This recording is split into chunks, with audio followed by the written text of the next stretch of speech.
Sebelum mengikuti dakwah sunnah, saya masuk dalam ajaran Syiah karena faktor lingkungan saya di Jawa Timur. Dulu saya sering merendahkan sahabat, istri Rasulullah SAW dan bahkan Rasulullah SAW sendiri. Sekarang saya mudah sedih dan menangis saat sholat, baca Al-Quran dan baca sirah Nabi dan sahabat. Pertanyaan saya, bagaimana cara meminta maaf kepada Rasulullah SAW dan para sahabat? Sungguh malu jika berurusan dengan mereka di akhirat kelak. Lalu apa makna mudah sedih dan menangis saya? Apakah dosa saya terlalu banyak? Doakan saya supaya saya tetap istiqamah mengikuti Rasulullah SAW dengan cara yang benar. Alhamdulillah, Allah memberikan kepada saudara atau saudari penanya ini hidayah. Pemahaman Syiah teman-teman sekalian, pemahaman yang berbahaya sekali. Berbahaya sekali. Cukuplah mereka mencaci maki para sahabat, itu sudah luar biasa.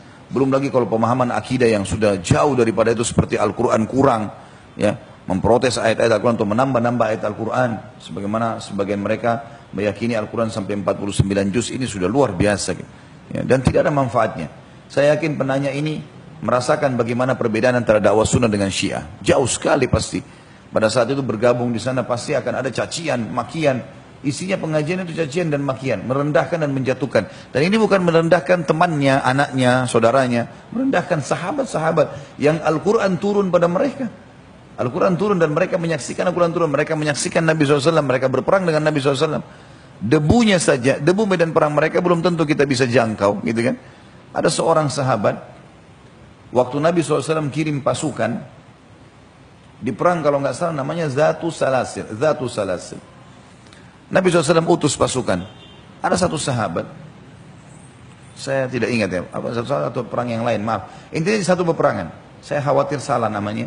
Di satu peperangan, Nabi SAW utus pasukan, ada satu sahabat telat keluar. Kalau saya tidak salah ini adalah Abdullah bin Rawaha di perang Mu'tah. Iya, tepatnya di perang Mu'tah, Nabi SAW suruh 3 orang jadi pemimpin. Zaid bin Haritha, kalau dia meninggal maka Ja'far bin Abi Thalib, kemudian kalau dia meninggal Abdullah bin Rawaha. Waktu itu kebetulan hari Jumat. Maka Nabi SAW suruh pasukan bergerak, pergi ke medan perang, habis sholat duha. Kata Abdullah bin Rawaha, saya tahu pasukan akan jalan lambat, karena jumlahnya banyak 3.000 orang. Lambat jalan, maka saya bilang, lebih baik saya mengejar pahala sholat Jumat bersama Nabi SAW. Sholat Jumat bersama Nabi SAW, gitu kan? Maka saya pun sholat Jumat bersama Nabi SAW. Nabi selesai sholat salam, lihat ada Abdullah. Kenapa ada Abdullah nih? Ditanya, kenapa kok ya tidak ikut dengan pasukan tadi? Dia bilang, ya Rasulullah, saya pikir pasukan lamban, pasti saya bisa menjangkaunya. Saya kejar dulu pahala sholat Jumat bersama anda, 1000 pahala sholat Jumat, gitu kan? Di Masjid Nabawi. Saya kejar dulu, baru saya kejar pasukan. Kata Nabi SAW, ketahuilah wahai Abdullah, kalaupun kau mengerjakan apa saja ibadah, bukan cuma ini, apa saja, kalau kau infakkan semua ada di muka bumi ini, termasuk Jumat yang kau kerjakan dengan saya ini, kalau mau disamakan dengan apa yang mereka lakukan tadi pagi sampai sekarang, kau tidak akan bisa menjangkau pahala mereka.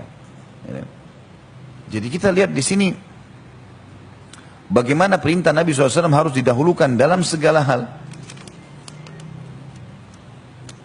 Dan bagaimana para sahabat ridwanullahi alaihim, ya, mereka hadir bersama Nabi SAW. Mereka hadir dalam kehidupan mereka. Bagaimana ini caci maki, gitu kan?